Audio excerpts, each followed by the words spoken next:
Bienvenue sur Écho d'Afrique. Démarrons avec ce démenti de l'avocat de Denis Christelle Sassou Nguesso sur sa mise en examen en France dans le cadre d'une affaire dite des biens mal acquis.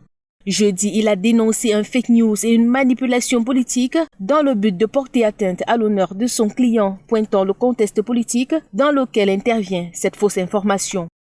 Réitérant qu'il s'agit d'une campagne de déstabilisation, il a déclaré, je cite, « Monsieur Denis Christelle Sassou Nguesso, contrairement aux informations rapportées, n'a jamais été mis en examen dans cette affaire. » Au Burkina Faso, la procédure judiciaire dans le cadre de l'assassinat du capitaine Thomas Sankara se poursuit. Jeudi, le tribunal militaire de Ouagadougou a procédé à la reconstitution du meurtre du père de la Révolution et de ses compagnons en présence des survivants, témoins et inculpés. Objectif, retracer le parcours de chaque protagoniste afin de clarifier les différentes versions des faits.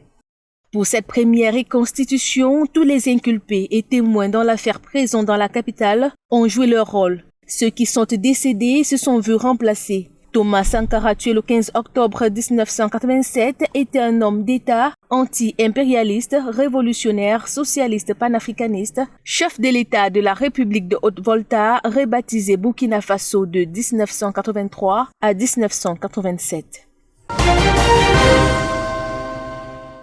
L'armée malienne reconstituée arrivée jeudi à Kidal, ville symbole fief des rebelles Touaregs, escortée par les casques bleus de l'ONU.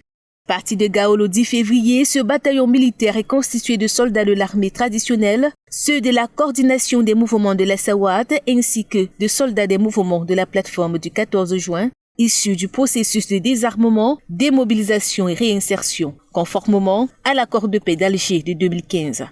De plus, une équipe technique composée d'une quarantaine de forces armées maliennes, de médecins, infirmiers, mécaniciens et spécialistes de la transmission fait partie du contingent. Ce retour de l'armée nationale intervient dans un contexte de grave détérioration sécuritaire au Mali et au Sahel. C'est donc un signal fort dans le processus de restauration de l'autorité de l'État malien qui ne s'exerce plus sur de larges étendues du pays, y compris dans cette zone, aujourd'hui sous le contrôle d'ex-rebelles Touaregs. Direction Guinée pour parler des législatives du 1er mars couplées au référendum constitutionnel. C'est au total plus de 7 764 130 électeurs qu'ils seront repartis dans 19 000 bureaux de vote le 1er mars prochain. L'annonce a été faite ce 13 février par l'institution en charge des élections qui a présenté les statistiques finales du fichier électoral. Le fichier électoral me semble être la pierre angulaire, l'élément primordial. Son histoire est celle d'une coopération réussie entre la Guinée et ses partenaires. D'abord pour un audit avec une expertise internationale indubitable, des moyens mis à disposition et une quête partagée de crédibilité et de qualité de l'œuvre. Il donne aujourd'hui plus de 7,5 millions. Par ailleurs, le président de la CENI a insisté sur le caractère inclusif de ce chronogramme électoral qui planifie ce processus. Ces échéances constituent une première expérience pour la Guinée. La CENI se dit prête et rassure sur le bon déroulement du vote le jour dit. Autre actualité, la fermeture des frontières entre le Bénin et le Nigeria préoccupe le Ghana. Jeudi, le vice-ministre du Commerce et de l'Industrie du Ghana, à la tête d'une forte délégation, a rencontré à Cotonou le ministre des Affaires étrangères et de la Coopération. Au menu des échanges, d'abord les relations d'amitié fraternelle entre le Ghana et le Bénin, relevées par une culture commune. Et puis le vif du sujet, la fermeture des frontières par le Nigeria. Carlos Ankoroa s'est réjoui des débats fructueux dans l'espoir qu'un consensus soit incessamment trouvé entre Cotonou et Abuja, soulignant que le Ghana reste attentif à tout ce qui se passe au Bénin.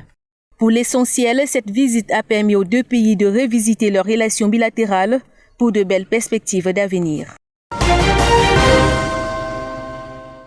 Au Malawi, des centaines de personnes ont manifesté jeudi contre la commission électorale. Ils sont descendus massivement dans les rues dans plusieurs villes du pays pour exiger la démission de la présidente et des membres de l'organe en charge des élections de mai 2019 qui avait donné pour vainqueur le président sortant dont la réélection a été annulée récemment par la Cour constitutionnelle.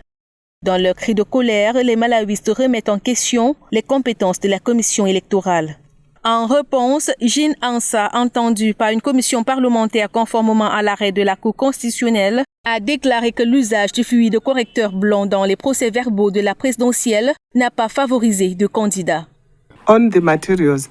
Sur les documents que nous avons envoyés, nous n'avons en effet pas utilisé de type S, le stylo correcteur blanc, et même pendant la formation, nous avons dit aux stagiaires que le type S n'était pas autorisé.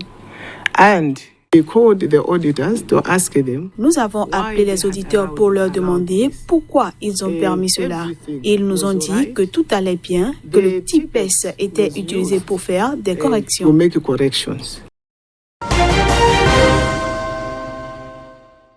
En Afrique du Sud, rentrée parlementaire agitée, Julius Malema, figure de proue de la gauche radicale, s'est opposé bruyamment jeudi contre la présence au Parlement du dernier président blanc Frédéric de Klerk. Les combattants pour la liberté économique avaient demandé quelques heures plus tôt à celui qui avait partagé un prix Nobel de la paix avec Nelson Mandela de quitter l'hémicycle parce qu'il ne s'était pas repenti sur l'apartheid. Après près d'une heure de perturbation, le président de l'Assemblée nationale a suspendu la séance. Le chef de l'État sud-africain Cyril Ramaphosa a dû attendre la reprise des travaux pour délivrer son discours sur l'état de la nation devant le Parlement.